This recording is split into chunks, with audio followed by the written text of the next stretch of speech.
बिस्मिल्लाहिर्रहमानिर्रहीम। अस्सलाम वालेकुम। एम राय खुरम शहजाद एडवोकेट।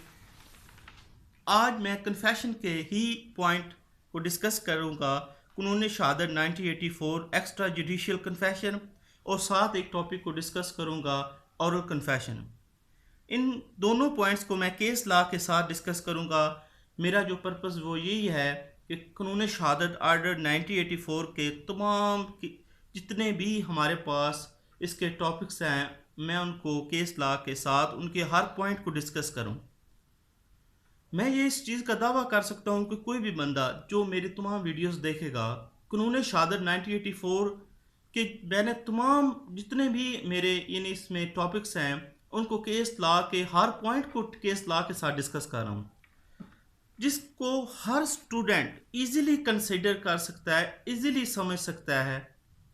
और इन तमाम जो 20-22 जो टॉपिक्स हैं, अगर मेरे वो कोई भी शख्स देख लें, उसके बाद मैं समझता हूँ कि वो किसी भी एग्ज़ाम में बैठ जाए, कानून शहादत का कोई भी ऐसा पॉइंट ऐसा नहीं होगा जिसके उसे समझ नहीं आएगी और वो इजीली कानून शहादत के टॉपिक्स को डिस्कस कर सकता है, किसी भी क्वेश्चन का आंसर दे सकता है। अब हम स्टार्ट करते हैं extra judicial confession. Mohammad Shafiq versus state PLD का ये केस है 1960, लाहौर 572 पेज है, जिसका हेल्प किया है it is free and voluntary confession of guilt made by accused in the court of conversation other than judge or magistrate.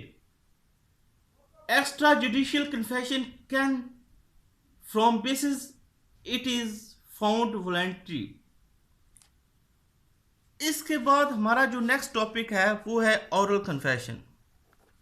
ऑरल confession को भी हम केस लॉ के साथ डिस्कस करते हैं, जैसे कि मैंने तमाम पॉइंट्स को केस लॉ के साथ डिस्कस किया और इससे बहुत ही आसानी से साथ किसी भी पॉइंट को समझा जा सकता है।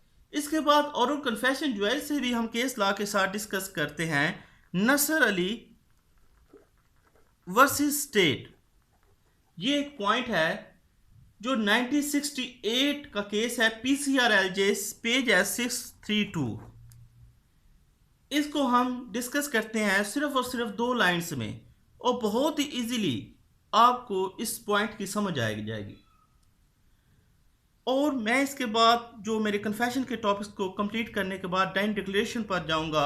डाइन डिक्लेरेशन के बाद 2-4 हमारे टॉपिक्स हैं। इसके बाद हमारा कानून शहादत 1984 का जो तमाम टॉपिक्स हैं वो क्लियर हो जाएंगे।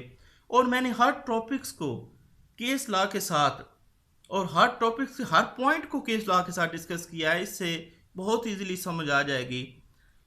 नाउ अब हम ऑरल कन्फेशन के हेल्थ को डिस्कस करते हैं। 1968 PCRLJ 632 held act, oral confession of accused can be proved only by reproducing the exact words used by the accused.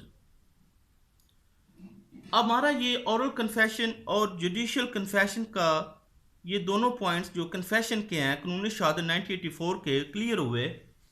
ये रिपीट करता चाहूँ कि कन्फेशन हमारा टॉपिक जो है अंडर आर्टिकल 37 to 45 के तहत कानूनी शहादत के तहत आता है। और यही टॉपिक अगर एविडेंस एक्ट को देखा जाए तो उसमें ये 21 to 31 सेक्शन में आता है।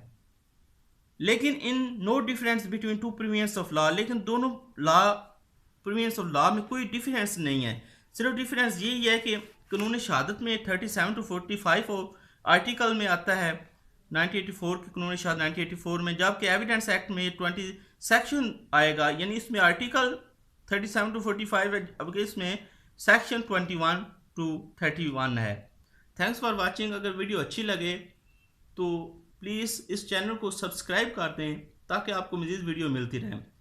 मज़ीद में कानूनी शहादत का जब हमारा टॉपिक्स क्लियर हो जाएंगे उसके बाद हम मज़ीद दूसरे टॉपिक्स को डिस्कस करेंगे, जैसे कि मेडिकल एविडेंस को भी डिस्कस करेंगे, नारकोटिक सब्सटेंस एक्ट को भी डिस्कस करेंगे। लेकिन फ़र्स्ट ऑफ़ ऑल हम कानून शहादत को ज़्यादातर इस पर फोकस दे रहे हैं ताकि इस पूरे जितने भी कानून शहादत के टॉपिक्स हैं इन्हें इनके हर टॉपिक के हर पॉइंट को केस लॉ के साथ डिस्कस कर सकूं।